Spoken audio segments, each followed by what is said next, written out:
Yeah, sounds good.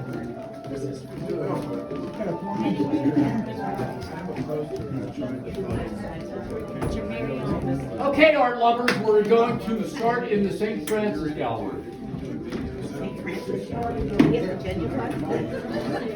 Okay, Bill. Bill. That would be about it. That would be great. I know I have. Yeah.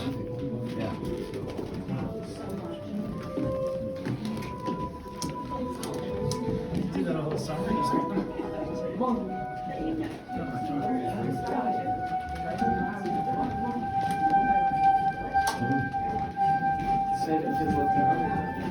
I can't. One around this way. You're here, I'm sorry.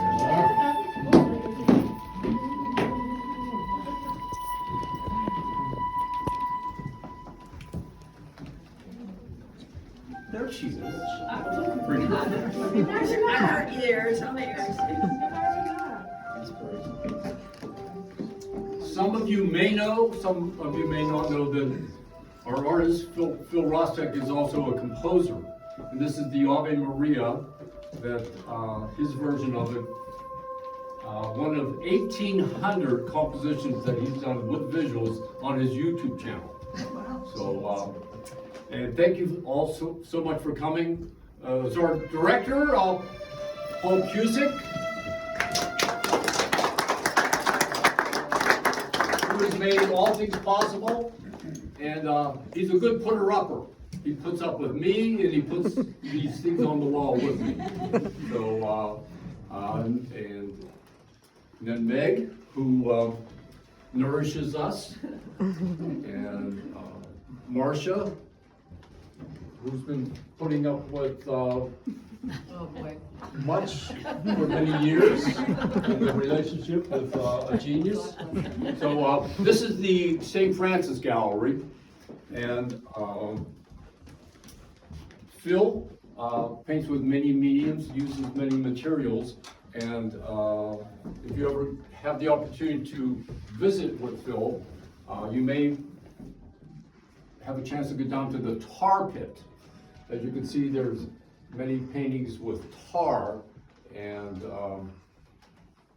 maybe you could tell us something about the St. Francis room and you and St. Francis.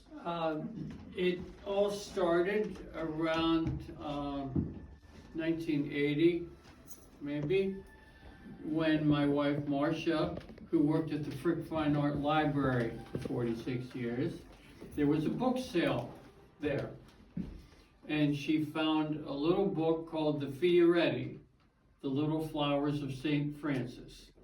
The book is an 800-year account of the great saint. And she bought it. It's about this big, has little ribbons connecting so you can put the chapters that you like and mark them. So it looked like a little missile. And I was infatuated with that book.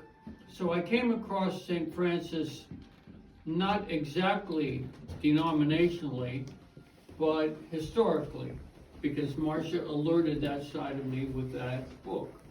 And it took me back to my first 8 years of school at the Blessed Sacrament Cathedral School in Greensburg. And so the mixture of St. Francis and my childhood memories and this and that led to a bunch of work. It also coincided with my experience at Carnegie Mellon, where my teachers from the 70s, Bruce Breland, invited me back in to the Digital Art Exchange around 1980. And I discovered that St. Francis said that he was cloistered in the world. And I thought that's what's going to happen with the internet.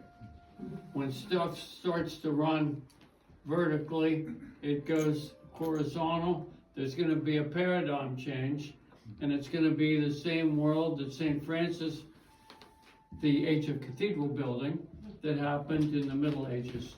And so I went from a heroic individual wearing tails to a minstrel standing on my own soapbox, milady, and reciting a poem in the great spirit of romance. I'm a romantic, so the woods don't scare me. And so that's how a lot of this work happened. There was a convergence of things, St. Francis, the internet, and Tar. Tar came about because around that time I was doing video documentation in New York City. I needed something to sell. And so I was taking Polaroid pictures off my video work and then getting masonite panels and attaching the Polaroids onto masonite using tar and just sticking it in there. And the tar was like a coil that was like a memory of the mechanical age that was going away. Well, my video equipment got stolen. It was a tough environment where I was at. And so I started painting pictures inside the little hole where the pictures were, the Polaroids were. And so I started painting again, essentially, instead of just documenting. Would that be an example of Dalai Lama and Thomas Merton here? That's right. You remember, those were kind of circles, and there was like the East was trying to mingle with the West spiritually by those two great people. And that's around the time that those were done. Yes, that's right. Well, people, including myself, might have a question of the sculptor, about the sculptor. I know what I see, but For me, those are the legs of St. Francis. And saw the so legs. I'm a programmatic narrative kind of guy. I know sometimes people like the formalism more than they do a programmatic kind of artwork. But I think personally that stories are the strongest forms of personal expression in the world. And so I don't care what the purists say. I need the context about why stuff happens. My knowledge of St. Francis is, he's like this with the animals, and I love the animals. And so, but I've gotten much deeper into St. Francis, not deep enough, since I've known Phil and his love of St. Francis. And I know it carries over to many, many people. My friend Heather, I found out she's a St. Francis person. And this was this is a sculpture by Robert Lepper, who was a professor of Phil's, and they became friendly. Yeah. And this is what this Robert Lepper gifted this St. Francis sculpture to Phil. So Yes. Lepper's into him. He did. There's an element there that Marcia told me to make sure that I emphasized. That St. Francis, there's a lot of Buddhism in St. Francis. There's a lot of Dada in St. Francis. Let me give you an example. He's walking around with Friar Messiah. They don't know where they are. They have no money, nothing. They were aspiring to lady poverty. That's the difference between a monk and a friar. A friar ain't got nothing. They're cloistered in the world. So they're lost. They don't know what to do. They come to a place where St. Francis, by holy obedience, tells Friar Messiah to turn round and round and round, till he got so dizzy he fell over. And so St. Francis said, we'll go the way that you're pointing.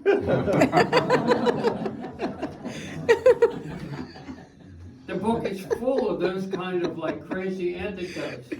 Like what do you espouse, with this Franciscan order? St. Francis went to a book, opened it at random and just went like that. And they would go with whatever it said. So there was an element of the random that he brought in, which appeals to me. And it would appeal to a guy like Robert Lepper, who loved Duchamp. Maybe you could tell us a little bit about Professor Lepper, Robert Lepper. Robert Lepper was the Andy Warhol's teacher. He's famous for that.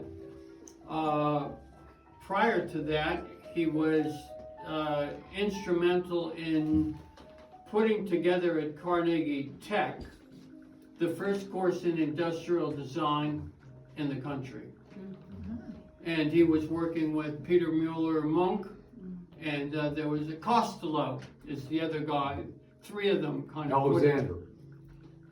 Alexander Costello. Alexander Costello, okay. And thank you. And so Robert Lepper taught in the design department and in the art department, and I think there was pretty much the same thing that he did both. He didn't see a difference between art and design at all. Starting from the 40s up until the 70s, 80s. I studied, I went to Carnegie Mellon 71 to 73. I think he was getting ready to retire. It was probably around 75, 77 maybe when he actually retired. He taught his coursework, individual and social analysis. Colloquially, students called it the Oakland Project or the retrospective. The Oakland Project was go down to Oakland and express something about what you saw.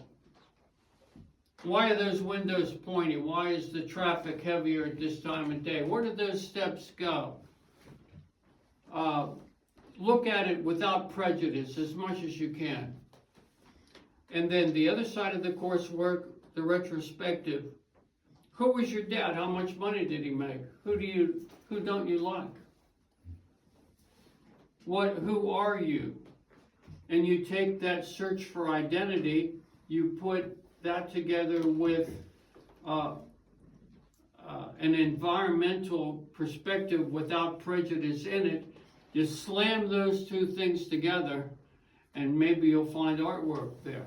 Could you slip into Robert Lepper during one of his lectures? Robert Lepper would drive certain people nuts. I loved Lepper and was friends with him, especially late in his life when I regrouped with him.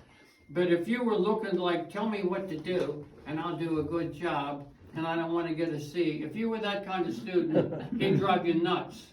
Because there was he considered himself to be a midwife to the student's creativity. And so he would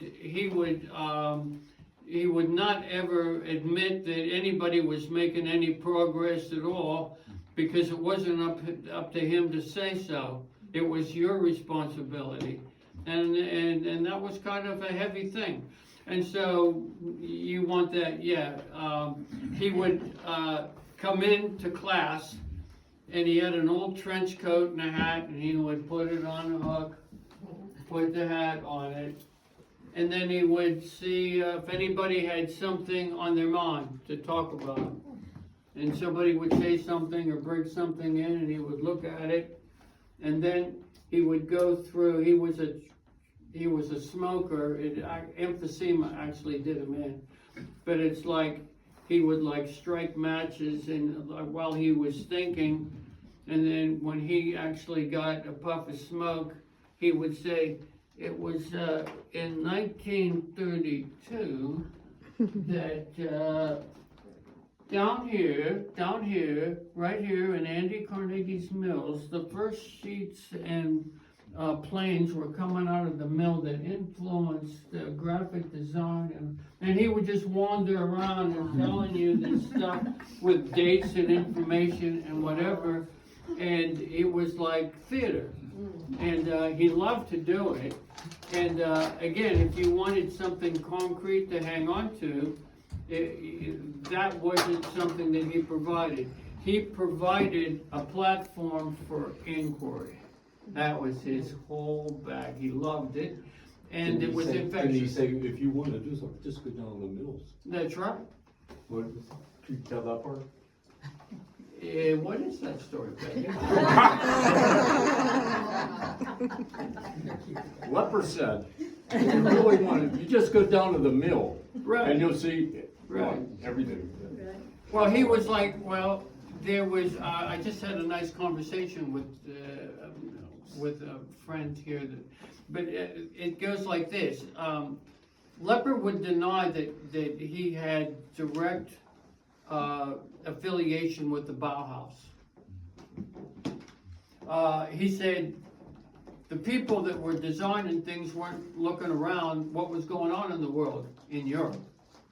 The real action was happening right here in America, right here where the smokestacks are, where the line, the plane, and the sheet were coming out of that mill. That's what was going on. And so Europe had a design kind of thing that was formidable, but the real power was here, right over that hill. And he was like that, yeah. Well, thanks, Phil. Let's move over to the this gallery of the unicorn and the horse.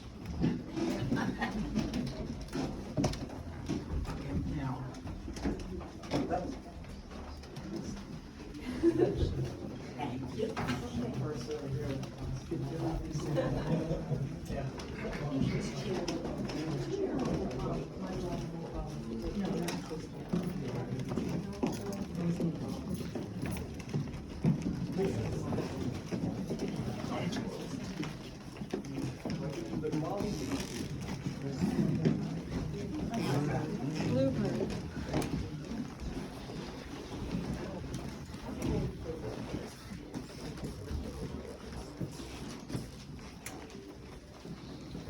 Well, there's a fellow that Phil paints with, Mark?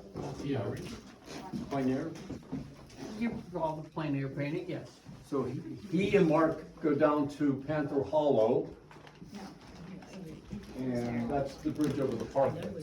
I think so. So that, and then over there is a painting of one of the stone bridges in Panther Hollow. And here's another one with Shenley Lake, Lake Shenley. And, That's right. I'm not sure how it came about, but, excuse me. This lovely unicorn is Phil, and the horse up here is Mark.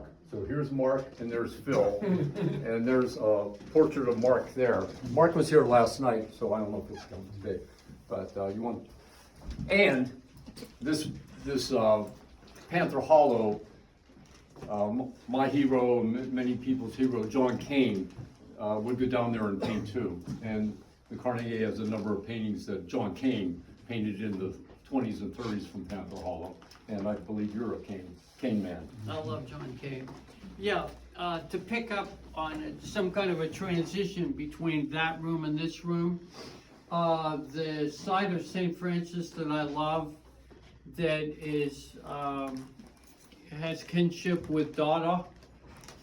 Well, there's more Dada here, and so the picture on the mantelpiece is just a picture that I bought because I like to get the gold frames that everybody's throwing them out. Instead of doing any work, I hate to do work.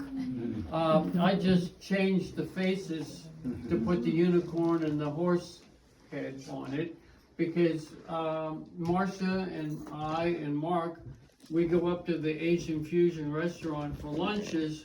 We're walking by that bookstore that sells stuff, and they had all these horse things and masks in the window. And so we thought it was funny, so we bought those two things. Mark is the workhorse, I'm the unicorn, and so we did it. And I think that it goes along with the kind of mythology that we made up. You know how there would be a football player called Night Train Lane or something. You know, we would make up our own nicknames for ourselves and create a mythology just because the state of affairs in the world is what it is. But it's not going to stop us from painting. And so, Well, Mark was here last night, and he's one of the artists who will be partaking in the number 9 show, along with Catherine, Carl, Parvenet, David. There'll be maybe 100 Pittsburgh artists in number 9. And I'm jumping ahead of that because Mark he was in the room and he said, I know what show I'm gonna put in number 9 show. And this is what he's gonna put in number 9.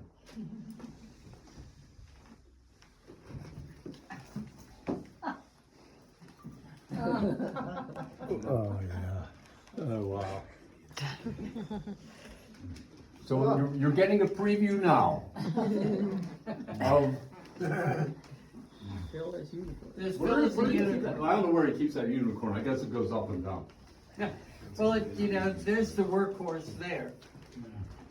And so we paint pictures of each other and, monkey around. A lot of times we end up eating at big gyms. We like to go down in the run where that restaurant is. We walk in and they make whiskey sours for Marcia and Mark. It gives us something to do. The idea though is essentially this.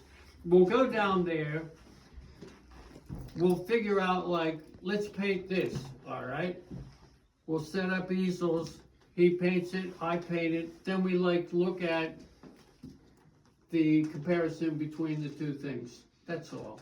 But one day you're down there, and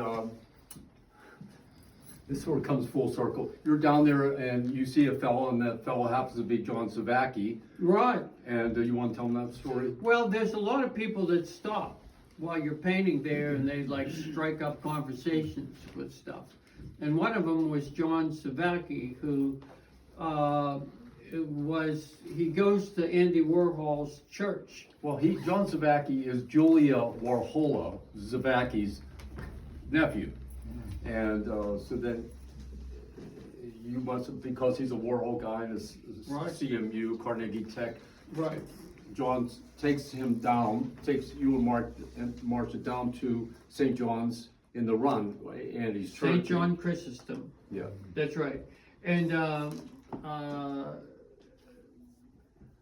we had a conversation because he had a heart problem. I had a heart transplant. We were talking about medical things.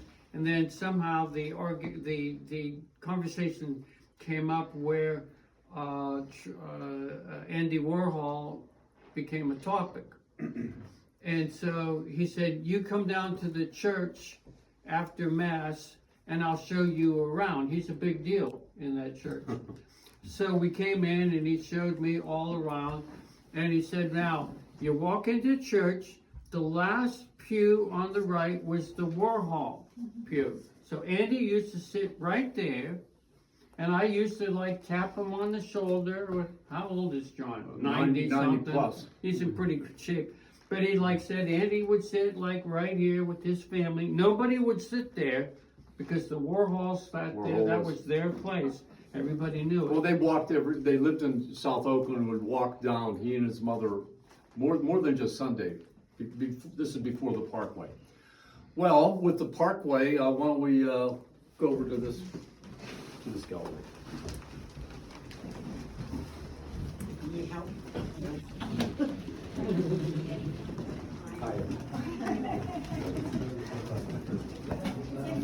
Okay. Right in the hood.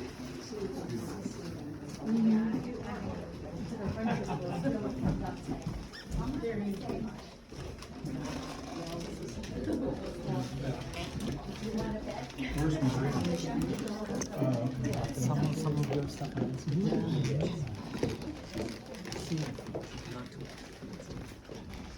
Well, Phil had a long time to think about where things were going to go placement-wise in the show, and which was great because it pretty much happened. We were getting down to, I don't know how many loads I had made, and my favorite, one of my favorite paintings was still not in the show, so I had to make a pretty strong request, and I requested Franz. Franz is normally in the kitchen because that was a cat of many years. 17 years. 17 years, Yeah, and I yeah, just Franz.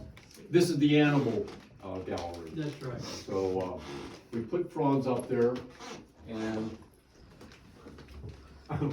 Anybody remember, what, Sherry Lewis and Lamb Chop? Yeah. Well, this sort of reminds me of Lamb Chop. So Lamb Chop and Franz are carrying the mantle.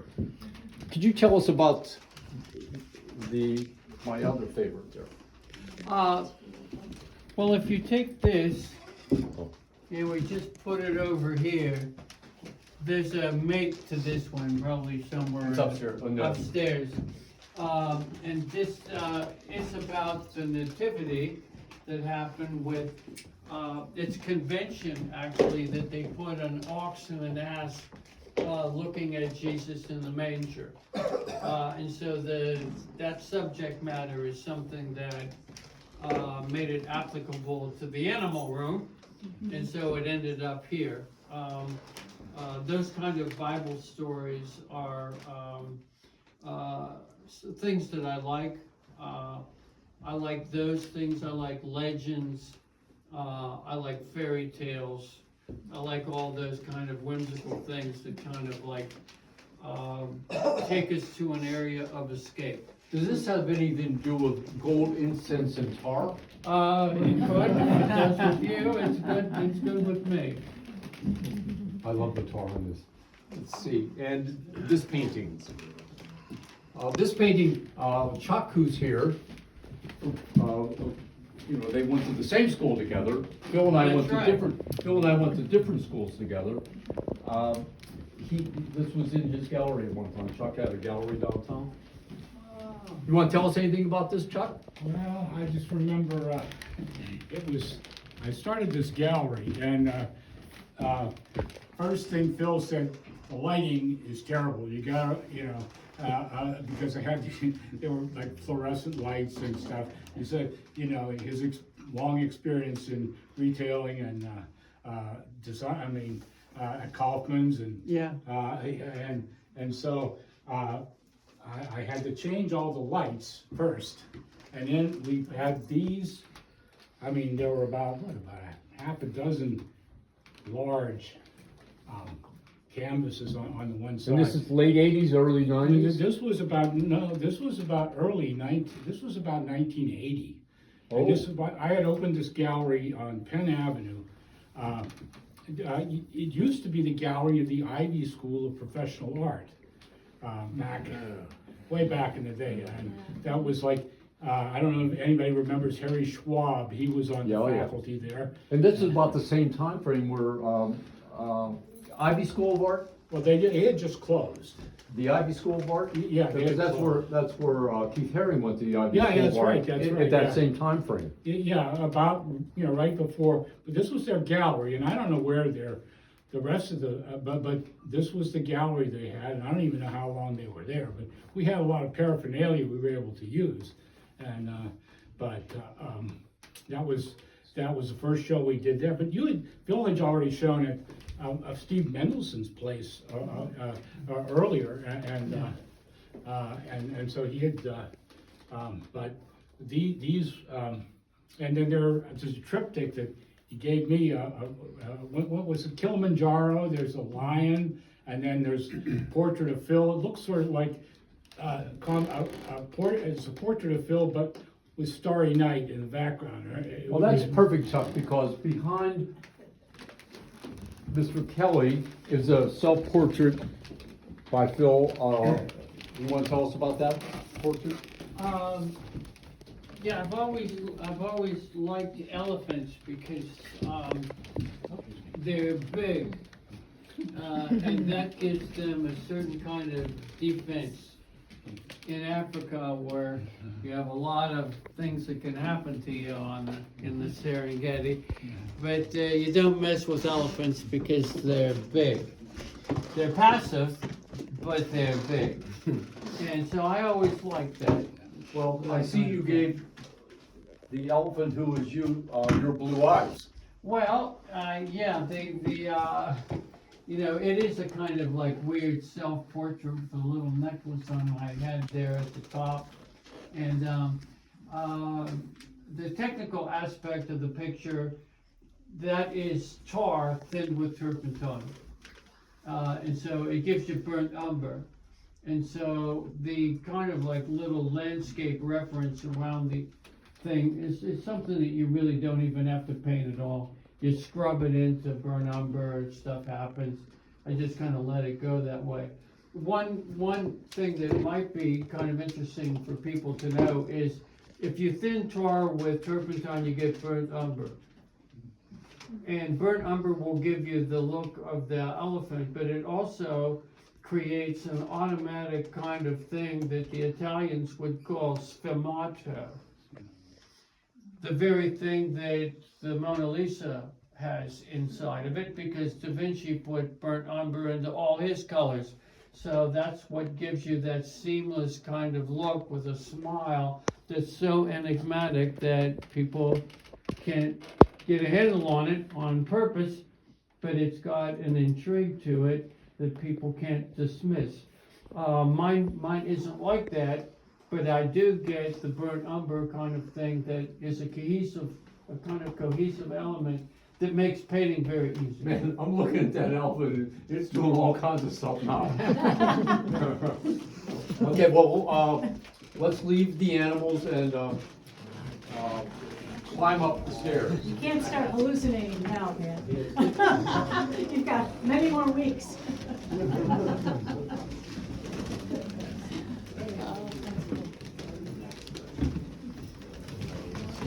Go ahead.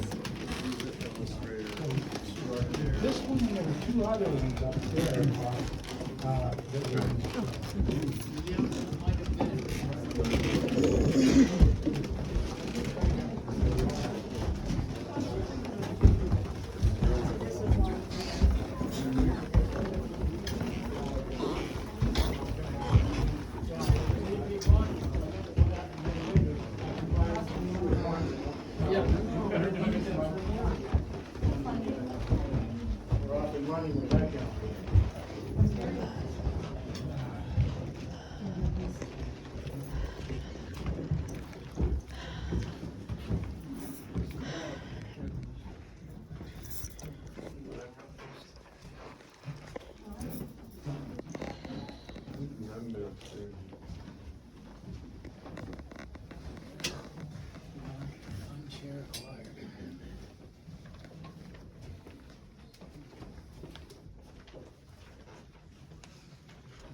Perfect place for you to sit with all the clothing.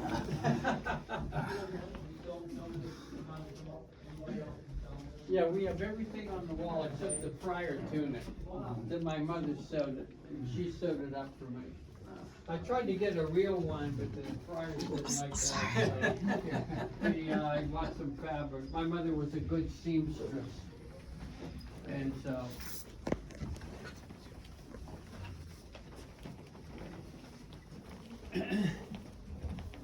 We'll give Megan another. Megan.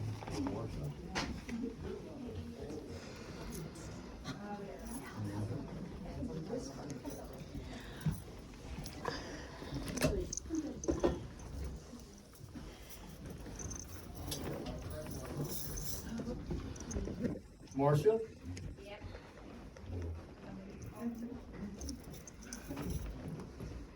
I bought one of his bunny prints. Oh, okay. Come on in, Carl. Thank you. Come on, Barb. Barb. Spread them around.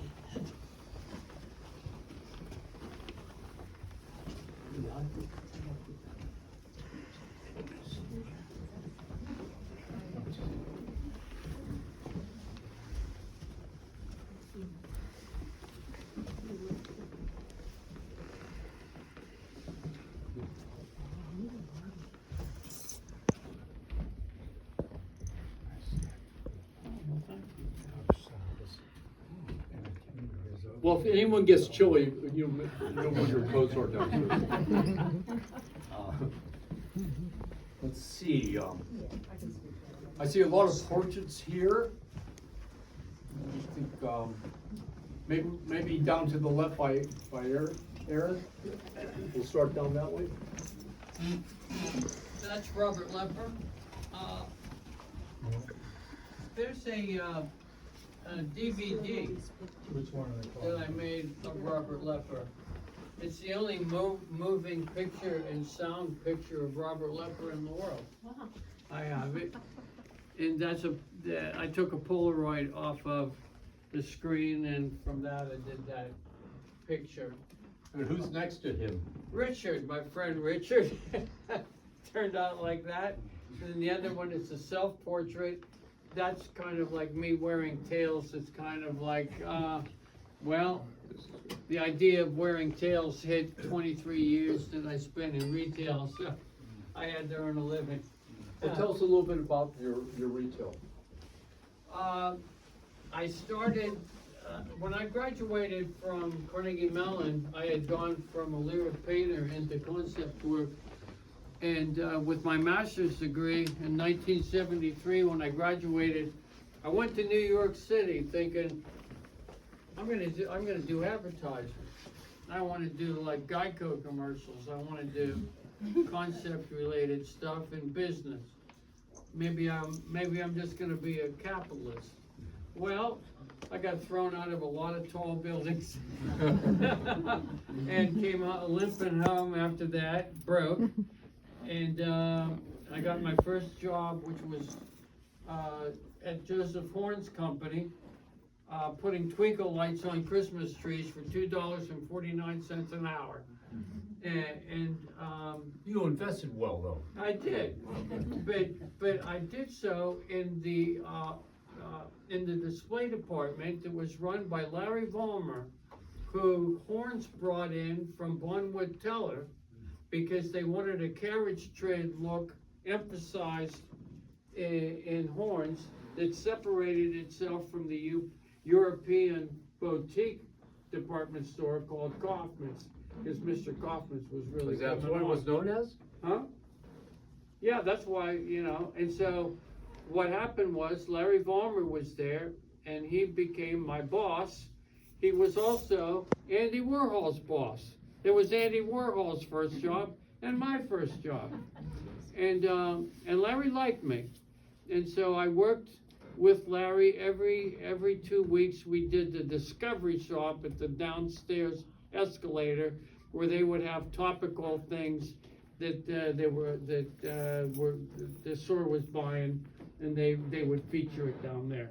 And I had a chance to work with Larry Vollmer, who was terrific at his job. Was this the fellow you were telling me about that he said it was gold? Larry was a very gay man, and everybody thought that by consensus that he was actually terrific at his job. He was. He had a funny way of talking. Like if he was on the phone and somebody wanted to buy something out of the window, he would sound like, "It's not silver, it was gold. And you can't buy it because it's so old, gold, I don't know where it's from or whatever." But I learned a lot from this guy. And he also, years earlier, defended Andy. A lot of people thought Andy was kind of weird with his painted wingtip shoes and stuff that he had. But he had people doing grunt work, but not Andy. He had Andy looking through magazines, looking for ideas. He saw talent right away. And I had the pleasure of working with that. The only thing is, when push comes to shove, I was there long enough and the store gave me a dime raise from my $2.49, so I went to Kaufman's and got a job up there. And Larry was disappointed. And he said, "Well, I'll manage. Whatever they're giving you, we'll do better." I said, "Larry, I can't do that. It's my first. I can't move backwards." And so Kaufman's was a different kind of thing. Eventually, I became the men's fashion coordinator for the store, just by staying there and trying to learn the business. I worked for a very interesting guy Tony Torcasio, who started with Mr. Farrell from the Duquesne Club. And Mr. Farrell wanted to show that even though he was born with a silver spoon in his mouth, he could make it in business. So he started at Kaufman's on the loading dock and went all the way up to be the president before he became president of May Company. It's a little known fact that Kaufman's had an art department that sold major work for major European and New York at one time, maybe in the 1940s. And also Edgar Kaufman did those huge murals that They were were- downstairs That's right. in Kaufman's. That's right. That was when I used to shop at Kaufman's with my grandma. Those murals were up and they were very impressive. And they had the first curved cosmetic cases, and it was Bauhaus inspired. They had it was some kind of a compound that was nickel and tin, where the water fountains were special, and it was a very special place. And to your point, How about the TikTok, TikTok, the cafe? that's right. My boss, Reed Slaughterman, bought all kind of clocks for the stores, for the restaurants. And, Well, maybe we'll get back to the portraits. Go ahead. Question, I don't Sure, know if that's Albert. allowed, but I was curious about the composition on the painting on the far left, as far as like, it's so strikingly different than the others, and it has a sort of personality that I wonder if you mean there's Mr. something- Lepper half in and half out of the Yeah, like world? where he is, yeah, Yeah. exactly. I always thought of Mr. Lepper as being half in and half out of the world. And because what we were saying downstairs, his devotion and love of inquiry was stuff that he didn't want resolved. He wanted the chase. He wanted to be involved in that. He didn't want resolution. He didn't want anything that was still. He wanted to be part of something that was unfolding, both inside himself and what was happening in the world. Didn't want resolution. He used to say, I want him, when he was creative in his own work, I want a material that fights back. I do something, you do something.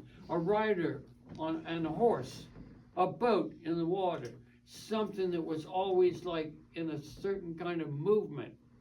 And so he liked the rattle of stuff in between the lines. And so I painted his picture half in and half out. Very excellent question, by the way. Thank you. I mean, I was hoping the answer had that kind of, true to the subject, right? Yes. Very cool. And he painted the mural in WVU can be seen today. That's exactly right. The Mineral Industry Building. It's a 70-foot long mural that has the entire